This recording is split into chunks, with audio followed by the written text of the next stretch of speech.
Gokil, Belgo 3000, wet look banget, gokil, terbaik asli.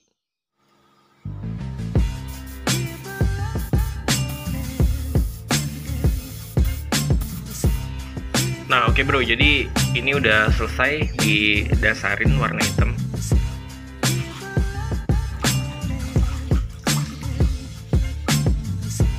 Nah oke, jadi jujur aja kalau untuk Belcoat Q2K 3000 ini baru pertama kali gue pakai untuk full body ya. Brother Paint, gokil.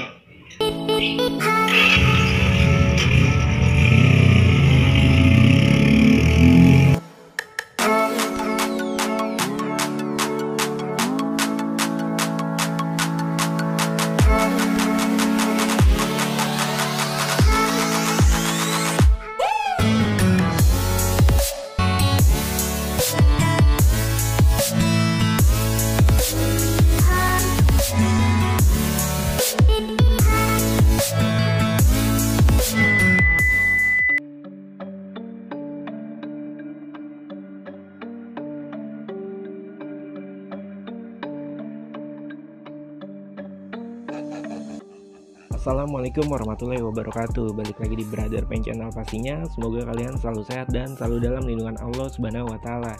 Amin ya robbal alamin. Ya oke, jadi untuk project kali ini gue mau garap Yamaha NMAX tahun 2021 yang dimana warna originalnya itu hitam ya. Tapi ownernya itu request pengen custom color, dimana tetap menggunakan warna hitam tapi warna hitam yang sedikit berbeda. Akhirnya gue bikinin di speed shape warna hitam yang gue campur dengan Siralik warna biru dengan rasio perbandingan 2:1. Dan setelah gue kasih sampel di speed shape, ownernya tuh oke, setuju sama warna itu. Dan akhirnya di sini gue mixing lagi untuk repaint keseluruhan dari body Yamaha NMAX 2021. Nah, di sini untuk rasio perbandingan gue pakai rasio perbandingan 2:1 ya. Jadi 2 untuk base coat atau cat hitamnya dan 1 untuk Siralik birunya.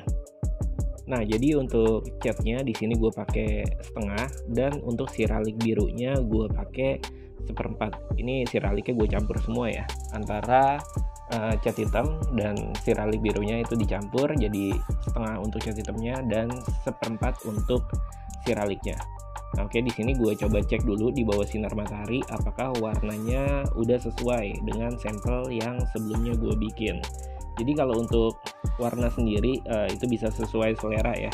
Kalau misalkan teman-teman pengen lebih biru, otomatis Siralik birunya lebih dibanyakin. Tapi kalau pengen cenderung lebih ke hitam, jadi teman-teman untuk Siralik birunya itu bisa sedikit dikurangin, sesuai selera aja.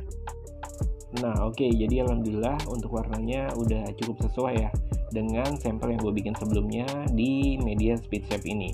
Nah jadi setelah itu langsung aja kita aplikasikan ke media body Yamaha NMAX 2021 ini.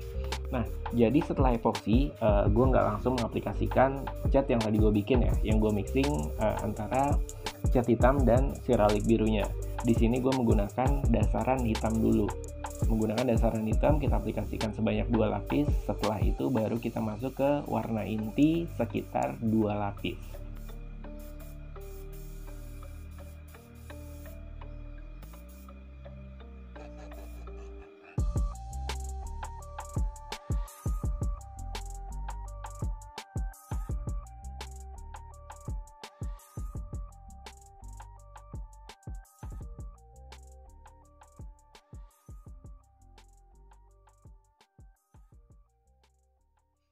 Nah oke bro, jadi semua panelnya ini udah selesai. Gue kasih dasar warna hitam. Walaupun warna intinya itu sebenarnya warna hitam yang gue mix sama Siralik biru ya. Jadi kenapa gue kasih dasar hitam? Karena kalau warna hitam tuh biasanya kan kelihatan banget tuh kotorannya, debunya. Apalagi bisa dibilang dengan tempat gue yang masih seadanya kayak gini, masih banyak banget debu atau kotoran yang nempel di panel yang gue cat. Makanya gue untuk antisipasi supaya hasilnya rapi, jadi ini gue kasih dasar dulu hitam. Jadi nanti ketika ada kotoran kita bisa amplas dulu pakai amplas 2000. Setelah itu bisa kita naikin ke cat warna intinya. Nah ini sebenarnya banyak banget nih kotoran-kotoran gitu kan yang agak nongol ya. Itu kalau kita paksain kita cat nanti sampai di pernis itu bakal ngeganggu banget, bakal kotor. Nah ini sebenarnya banyak banget nih beberapa kotoran titik-titik yang nimbul ya. Jadi kalau kita paksain dicat lagi terus di pernis, otomatis nanti kotoran itu nggak hilang, nimbul mendem di pernis. Makanya gue untuk antisipasinya, ketika udah selesai cat dasar kayak gini, nanti diamplas dulu pakai amplas 2000 untuk ngilangin bintik-bintiknya yang nongol itu.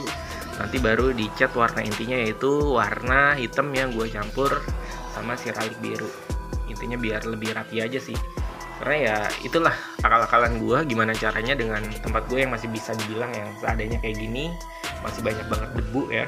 Jadi gimana cara gue untuk menghasilkan hasil yang rapi dan maksimal supaya nggak ngecewain customer. Oke, ini kita amplas dulu pakai amplas 2000. Oke, mungkin teman-teman di sini berpikir kenapa prosesnya tuh ribet banget ya, kenapa nggak langsung naik cat aja, naik vernis, nanti kan yang bintik-bintiknya bisa dipoles gitu. Nah, jadi kalau kita aplikasikan seperti itu, nanti hasil akhirnya kurang maksimal. Di sini gue selalu mengaplikasikan semua proses itu setelah vernis langsung jadi tanpa dipoles, dan kita buat serapi mungkin, se-flat mungkin, dan se-wet look mungkin. Ya, beginilah prosesnya. Kalau kita menginginkan hasil yang benar-benar maksimal, hasil yang perfect, kita benar-benar harus teliti dalam setiap prosesnya.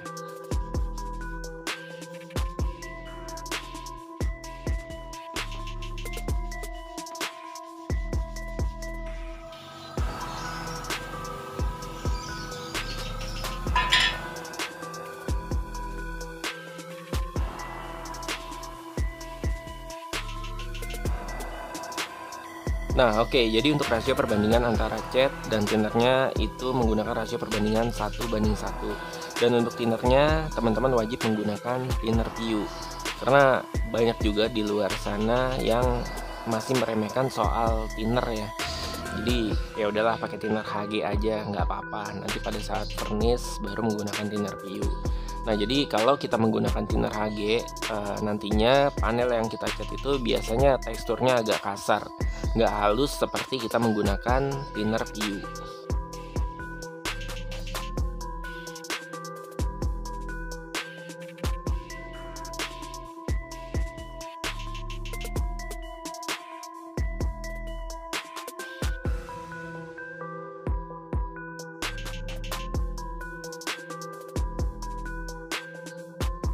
Nah, oke, jadi untuk menjawab pertanyaan teman-teman di video sebelumnya itu banyak banget tuh yang nanya gue menggunakan spray gun apa. Hampir di setiap project gue menggunakan spray gun Awarita F3 yang original ya, yang belum dimodifikasi sama sekali. Biasanya teman-teman painter di luar sana juga banyak juga yang menggunakan Awarita F3 yang sudah dimodifikasi nozzle-nya agar keluarnya tuh lebih lebar. Tapi di sini enggak, gua hanya menggunakan Awarita F3 yang masih original, baik untuk base coat, untuk cat, atau untuk clear. Nah, kalau teman-teman nanya tekanan angin yang gue gunakan berapa sih? Jadi gini, kalau Awarita F3 itu dan kayak spray gun yang bisa dibilang KW lah pada umumnya, untuk tekanan anginnya antara spray gun 1 dan spray gun yang lainnya itu biasanya nggak bisa disamakan. Di sini gue punya 3 Awarita F3 menggunakan, jadi gue tes ya menggunakan tekanan angin 2 bar. Nah, itu masing-masing tiap spray gun itu semburannya beda. Jadi gimana sih cara gue setting spray gun? Nah, jadi biasanya gue tuh sebelum aplikasi di atas media, setting spray gunnya itu biasanya gue semprot di tembok ya. Kalau misalkan patternnya udah lurus, perfect, sempurna, terus partikel yang keluarnya halus, lembut, itu langsung gue aplikasi. Jadi tolak ukurnya adalah patternnya itu rapih, terus sama semburannya tuh halus. Kalau semburannya agak sedikit kasar berarti tekanan anginnya kurang. Tapi kalau misalkan semburannya terlalu halus dan keluarnya itu patternnya tuh nggak sinkron, itu biasanya tekanan anginnya terlalu kenceng. Jadi bisa disesuaikan dengan itu aja. Ketika patternnya udah rata, udah rapi, semburannya pun halus, itu udah cukup menurut gua dan bisa langsung diaplikasikan di atas media.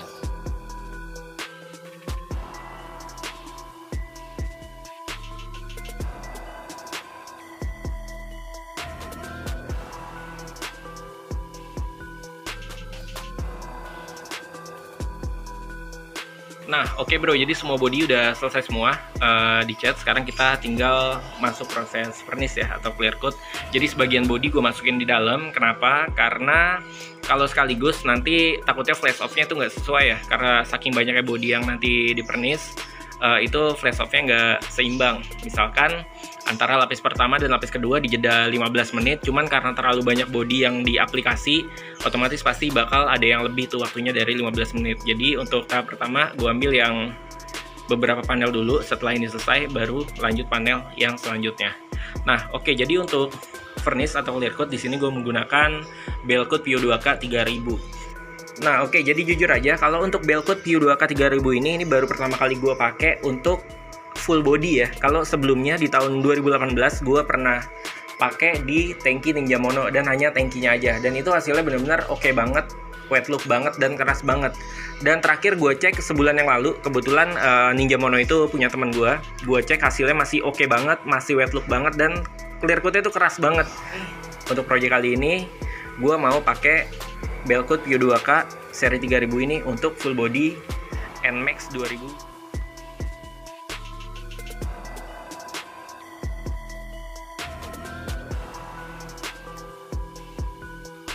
Nah, oke bro, jadi untuk rasio perbandingan Belcoat seri 3000 ini yaitu perbandingan 1:1 sesuai di TDS, dan gue tidak menggunakan thinner sama sekali. Sedikit pun gue tidak menggunakan thinner karena menurut gue Belcoat seri 3000 ini karakter clearnya itu udah pas ya, nggak terlalu kental dan nggak terlalu cair juga. Soalnya kalau misalkan nanti kita tambahin thinner itu takutnya terlalu cair, nanti resiko meler atau dripsnya itu cukup besar. Dan yang paling penting adalah mempengaruhi daya glossy-nya nantinya. Kalau kita tambahin thinner lagi, nanti glossy-nya kurang maksimal.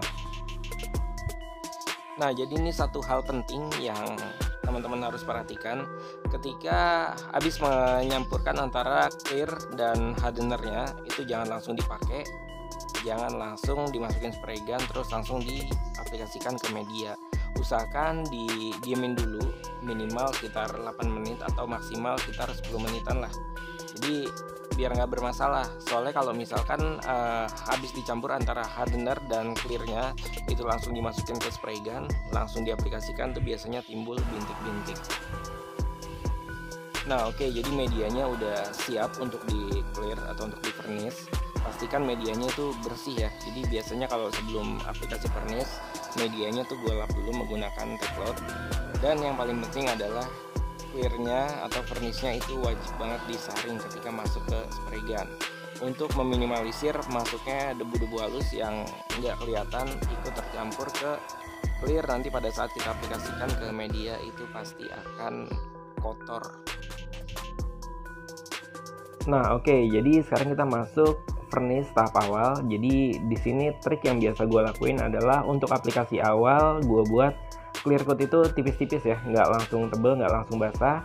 Di sini gue menggunakan spray gun Awarita F3 dengan nozzle 1 mili, dan Awarita F3 yang gue pakai ini masih original, bukan versi mood ya atau versi modifikasi. Ini masih original, masih normal. Jadi untuk aplikasinya bisa kalian lihat tipis-tipis saja, jangan langsung tebel di tahap awal. Setelah itu dijeda 3 menit baru kita semprot basah untuk aplikasi selanjutnya.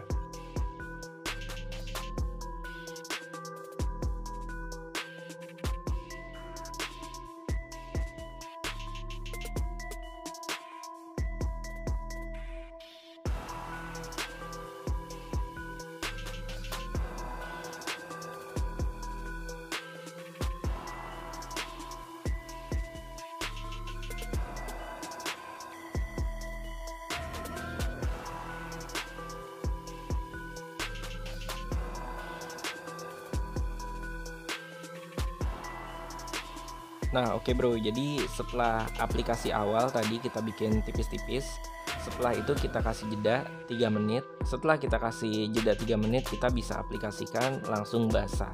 Tapi nggak sampai di sini ya, kita nanti akan aplikasikan lagi satu lapis lagi dengan teknik yang sama, basah juga, cuman jedanya kita kasih sedikit agak lama. Itu kita kasih jeda sekitar 15 menit.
Nah, jadi Body NMAX ini sebenarnya mau gue aplikasi tuh langsung sekali jadi ya, nggak di flow code, dibikin setengah 2 lapis.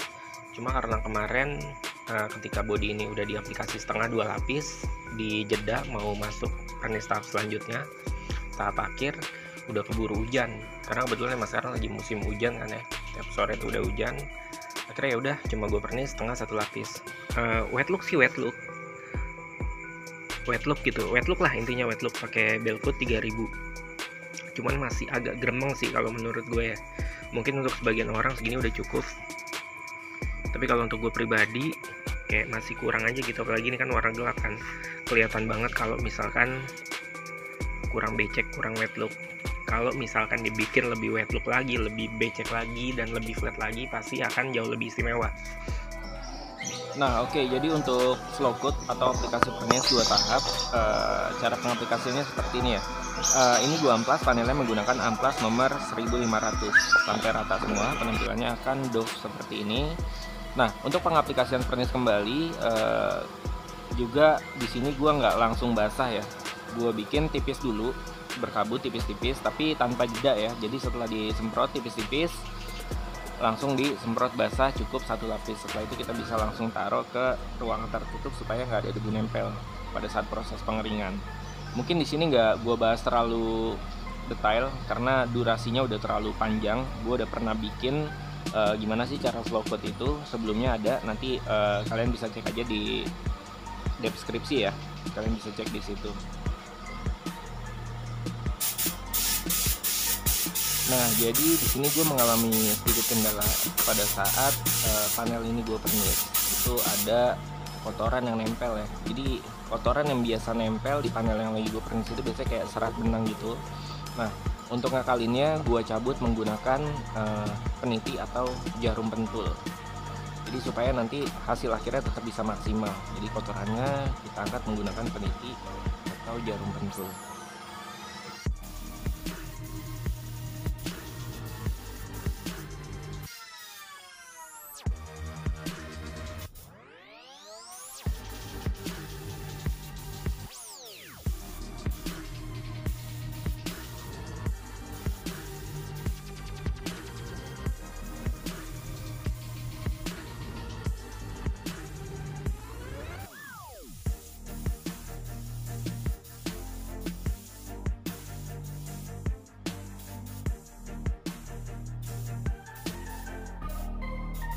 Oke, mungkin ini adalah salah satu konten atau video gue yang durasinya cukup panjang. Jadi di sini tuh gue mau mengedukasi teman-teman, mau ngasih tahu juga teman-teman kalau dalam suatu project itu nggak mesti selalu mulus aja kita ngerjainnya, pasti ada aja kendalanya. Jadi di sini gue mau nge-share ke teman-teman gimana sih cara gue menghadapi kendala itu pada saat melakukan proses pengecatan ya. Jadi tadi mulai ada debu yang nempel, cara gue nge-handle-nya gimana, itu gue jabarin semua di video ini, makanya durasinya cukup panjang ya. Jadi kan mungkin selama ini teman-teman beranggapan setiap yang gue lakuin, project yang gue garap itu hasilnya mulus-mulus aja. Tapi dibalik kemulusan itu semua, keberhasilan itu semua, pasti ada aja kendalanya. Dan disitu gue coba atasi dengan baik, dengan tujuan menghasilkan hasil akhir yang maksimal. Intinya sih supaya nggak mengecewakan customer.